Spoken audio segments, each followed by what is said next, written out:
Bceptor is the fastest API mock server in the world. And if you want to build a dynamic, condition-based mock response for your API, the switch block is your best friend. The switch block can help you simulate scenarios based on an input parameter. In this example, we're using an e-commerce API as a mock server. Let's create a new mock rule. This new API is called /orders, and its objective is to return an order object based on the query parameter. In the response body, use the switch block that extracts a query parameter named ID. This has two case blocks. When the ID equals 1, it returns an order response for John Doe.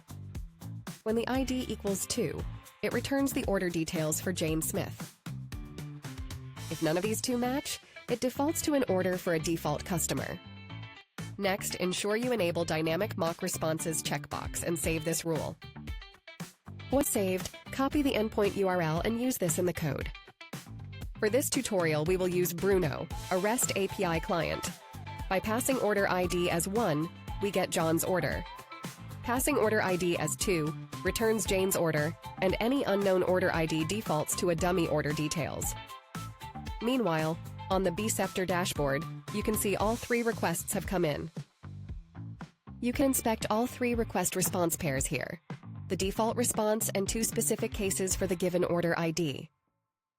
That's how the switch block helps you create dynamic and intelligent mock APIs, making integration and testing more efficient.